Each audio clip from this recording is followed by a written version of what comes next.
Kobayashi Teppei is practicing his swordplay before conversing with his chill father and strict mother before heading to school. That was the last time he saw his parents. Teppei is at his parents' grave when he says he plans to accept Arima Ishin's offer to adopt him, from broke to conglomerate successor. A horse carriage is being chased as Teppei watches from atop. He decides to chase after the pursuers and jumps off onto the pursuing car.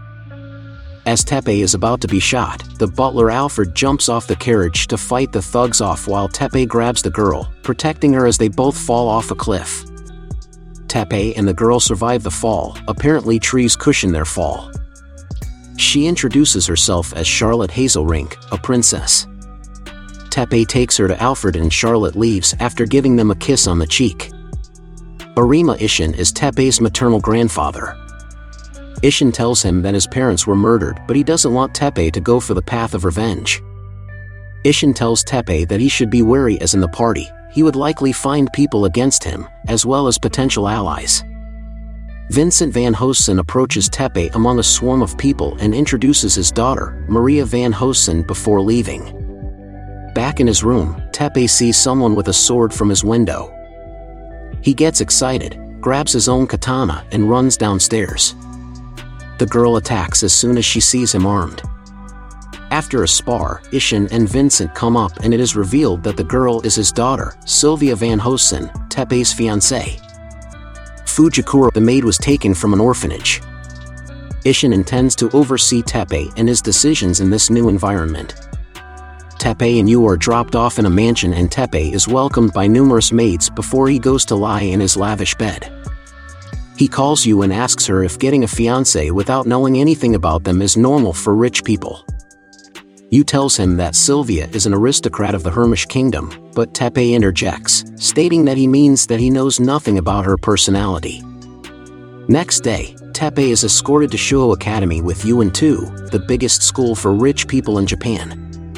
Teppei runs into Ojoa Saika, school club president, and two of her followers. The president inspects his clothing before leaving. Yu comes and takes him to the principal before they go to their classroom. Nizu introduces himself before a bunch of other side characters come along, trying to get a piece of Teppei's Arima blood. While he's being harassed, Charlotte sneaks in and surprises Teppei, much to the astoundment of the student body. Charlotte and Teppei have tea where he tells her about his situation with Sylvia. Charlotte takes him to the fencing club so they can clear the misunderstanding, but instead, Teppei and Sylvia end up sparring. Yu brings Teppei his sword before the two properly start. Teppei loses the match, but the two end up closer. The girls recommend the social club, so Teppei asks Yu about it. She tells him it's the club where the highest-ranked students go. Next day, Teppei, Charlotte, and Sylvia go to the clubroom building. Nizu Haruko is there along with Saika and her friends. Saika and Sylvia end up in a tussle where Saika states that Sylvia is just kissing up to the Arima name. The group of three even goes and fires at Teppei, saying he used to be the son of a noodle shop owner, thus begins a training montage where the girls teach proper social etiquette to him. Teppei discusses with Yu about how he ended up in the position he was in now. They talk about finding allies and she gives them a pep talk. Back in school, practice continues with the girls. The 151st Shoujo Academy ball comes up and with it, Teppei's test. Teppei impresses everyone during the ball, including Saika herself. In the end, she declares that Teppei must be able to organize a party in 2 weeks if he wants to make it into the club. After messing with the bike that doesn't fall, Teppei heads to the school and discusses with the girls about the party. He also finds out that Hajuan owns a leading brand with the fashion world, with Saika being the top model and designer. Teppei asks Yu why Saika thinks of him as an enemy, but realizes that it may just be the Arima name. So he heads to Ishin for clarity. He receives a card the next day in class, which he plans to give to Saika. Teppei heads to St. Rose's new collection launch, Saika's brand. As Nizu's replacement, since he has a cold, replacement as an interviewee, Saika is less than thrilled about this. After modeling, she heads with Teppei to the interview. It involves a lot of Teppei getting stabbed in the foot while they get asked questions about the club and Saika's private life. Teppei ends up talking about Saika with sincerity and praise for fulfilling her duties. After the interview, the two have dinner and Teppei talks to her about how she hates the Arima family due to an event that occurred in the past. During the economic boom when Isshin was busy with work, his wife had an affair with Saika's grandfather. After finding out, Isshin banned her and cut off Saika's family from his conglomerate. Teppei takes out a letter where he had been granted charge of the shops.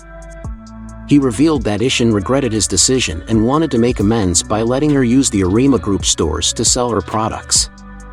The two grow closer.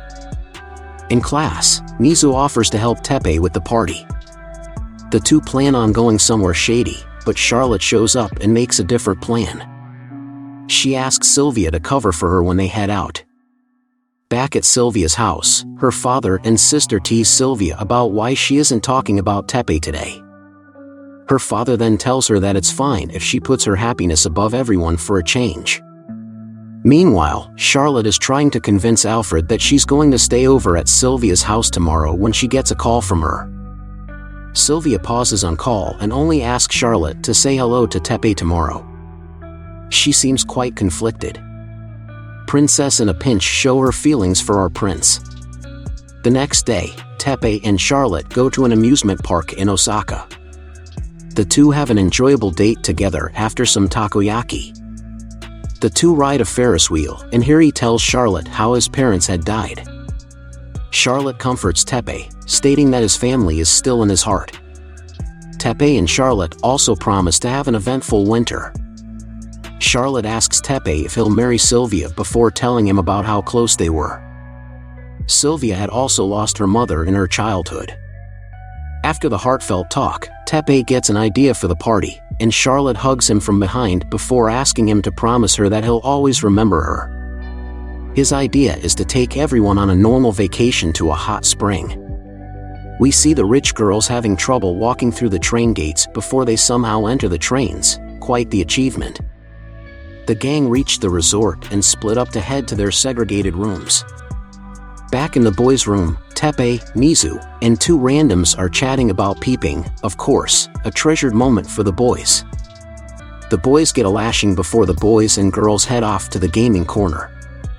Back in the girls' room, they discuss how everyone has become friends with Teppei.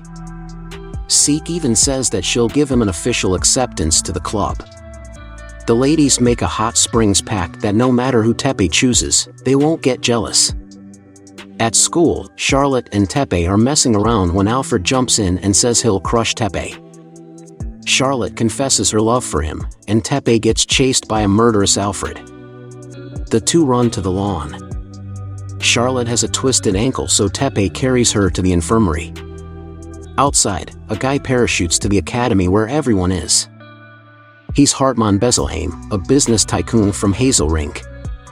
Hartmann goes directly to Charlotte and kisses her hand. He's her fiancé. The rival flies into the room. When he leaves, Sylvia asks Charlotte about him, but she doesn't answer. Back at Sylvia's, her father gets a phone call where it seems Freimish is in trouble.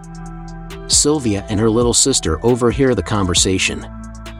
At school, Sylvia confronts Charlotte about a nuclear weapons facility being built between the borders of Hazelwink and Firmaish, possibly by a third country. Saika comes out and reveals that something may happen at Arima Hills tonight, where Teppei is supposed to meet with Charlotte.